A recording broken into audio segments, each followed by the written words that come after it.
morning, friends. Happy whatever day this finds you. I am getting ready to go back to the coffee shop and see if they have my charger. Hopefully they do. And today is going to be a very unproductive day in the life. It's Saturday that I'm recording this, and I try to have Saturdays be my nothing days, where I really do as little work, household work, anything that remotely feels that like it requires executive function as possible. The only exception is going to get the charger. So anyway, whenever you see this, remember at some point to get up, to stretch a little bit, drink some water, take your meds if that applies to you, eat something if you can. And I hope you remember that you are loved, you matter. I'm so glad you're here with me. And I hope you have a good day. Because I intend to have a good day. And I'm going to imagine that you're going to have a good day too. And I'm going to stop talking because it's just getting awkward and weird. Back in love with you. Acting kinda shady and calling me baby. Better say my name. So tell me, why should it be true that I get a kick out of you? Dark bites with his teeth, dear. Hard to explain, but girl, I'll try. You need to sit down, this may take a while.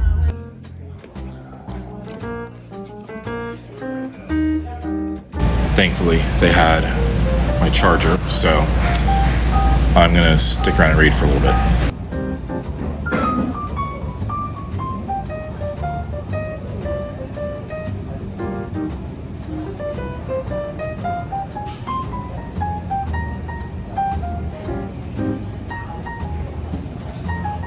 I tried my hand at embroidery. So this had a screen printed image on it.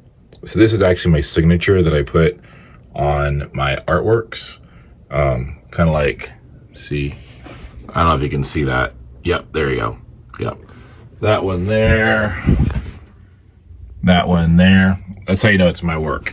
Anyway, so I stitched over it. And I have the other hat that I put in the washer, and it made the butterfly logo all messed up. So I think I'm going to try embroidering this one as well, even though it's going to be a much bigger project and way more intimidating. I should probably watch a tutorial on how to do embroidery before I get started, but where's the fun in that? My wife did try to show me a few things a while back. So anyway.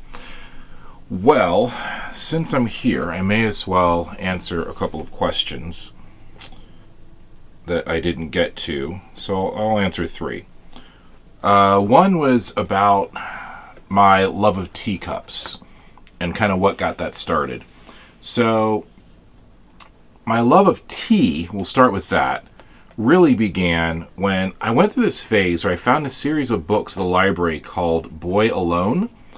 And it was about an orphan boy who lived on a ranch in Australia.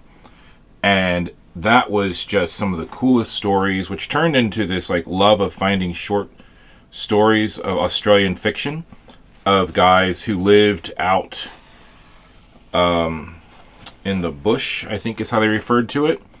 And they were always drinking tea. And these were like some of the roughest, toughest guys, you know. Anyway, so that was one thing. And then, of course, Mad Hatter from Alice in Wonderland was another influence as far as that goes. And, of course, the love of the mismatched tea sets, or having, you know, different tea cups and saucers. And, yeah. And then, of course, it helped that my wife also liked teacups. So that was something that we ended up having in common, so it kind of grew because of that.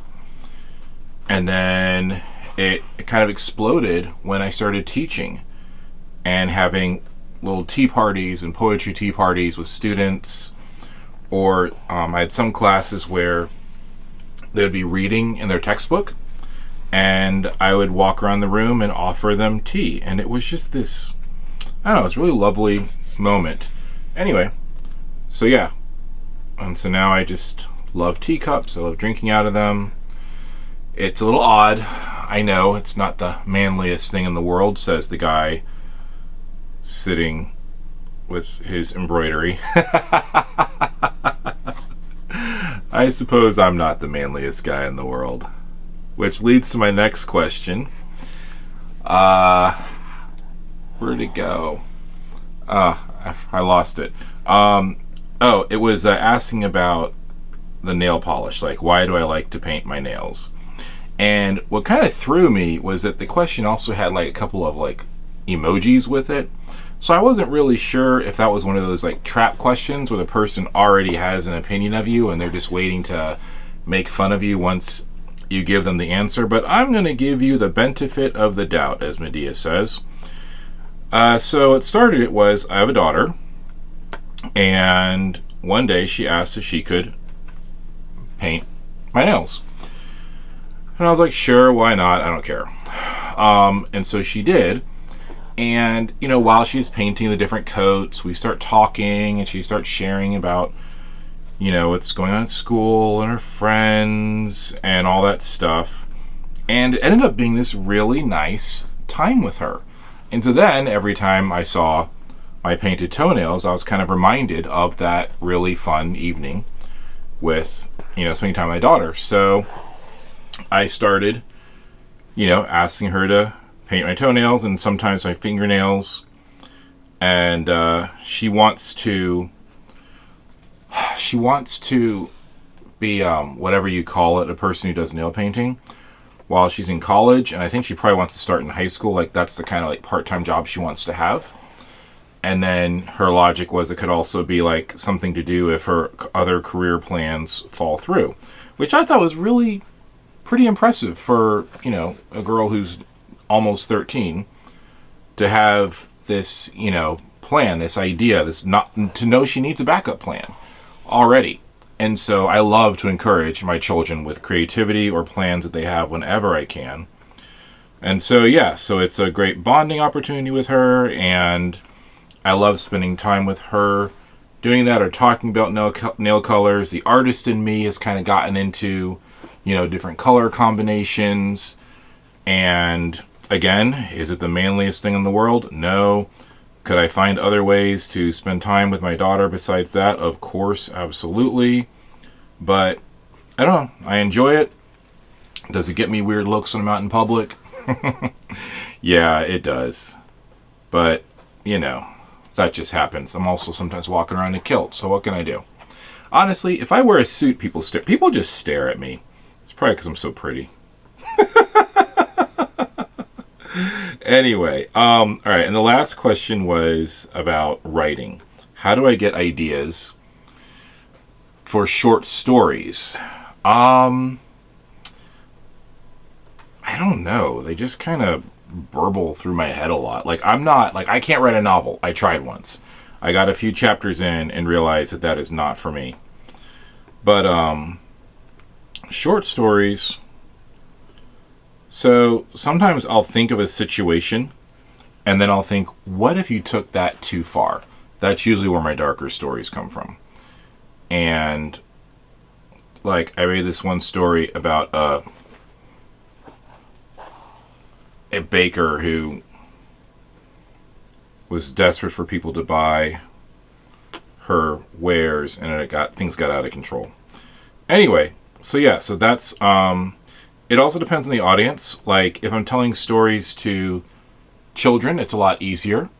Adults are harder to tell stories for. I've actually never tried to do this, but with students, I would sometimes either just make up a story on the spot based on what I see, and I'll take like history, real events, and weave it into it to give it a little bit of substance. Sometimes I would ask kids to like name like an animal, and they'd say, giraffe, and they'd say name another animal, and they might say a blue whale, and then I'd ask for a couple of names, and I get, say, maybe Fran and Henry, and then once upon a time, there was a giraffe named Henry who was a real estate agent, and Fran, the whale, wanted to live on land and was looking for real estate, and so they decided to go house hunting. and then the story goes from there. I am not working on any stories at the moment.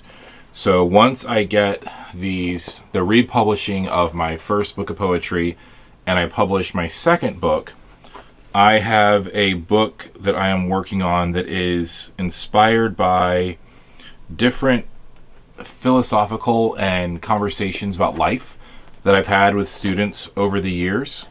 So yes, that's the next book I'm working on. I don't really publish any fiction. For a short while, I did have a blog where I would publish short stories, and I did self-publish a book through Kindle that needs to be taken down and edited. There's so many spelling errors and mistakes in that book. It's embarrassing.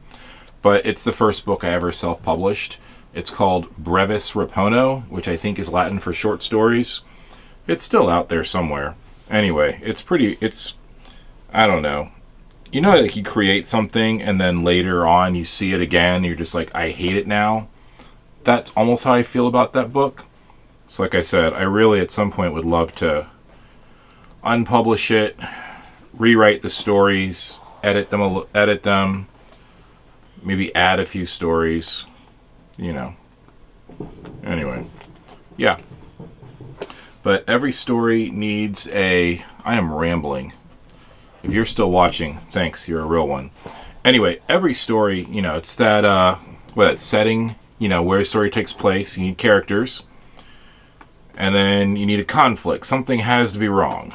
It doesn't have to be serious, but there has to be some sort of conflict.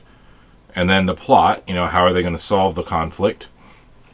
And the climax, the crescendo of the story, and resolution. And sometimes climax and resolution can be all in one. For example, setting, let's say North Pole. And in the North Pole, there was a snowman character named Hal. Hal, conflict. Hal really wanted to make it big in California as a movie star. Plot.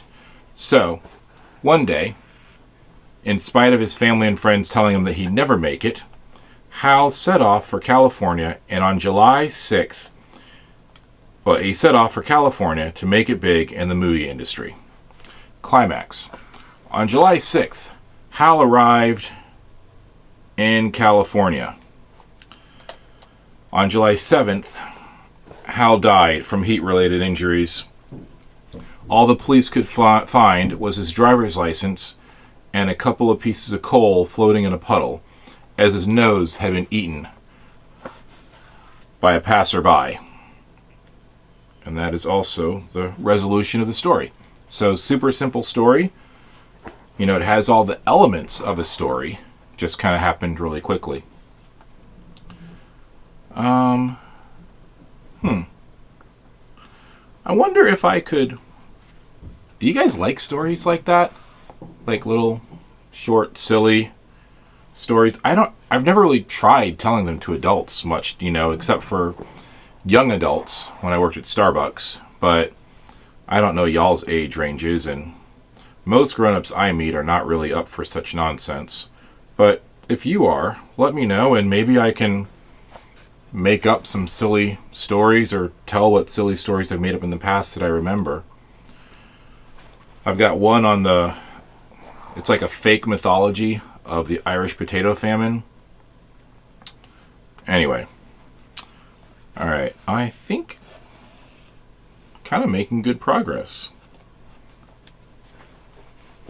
Anyway, this is probably not the video you thought you were going to encounter. Alright, friends. Well, I'm going to keep working on this, but can you see I'm starting to outline it with the gold thread? So, hopefully it goes well. Alright. Well, I'm going to keep stitching, and y'all enjoy the rest of your day. Love you guys. I almost feel like I should be closing out with like Masterpiece Theater music or something weirdly bougie like that.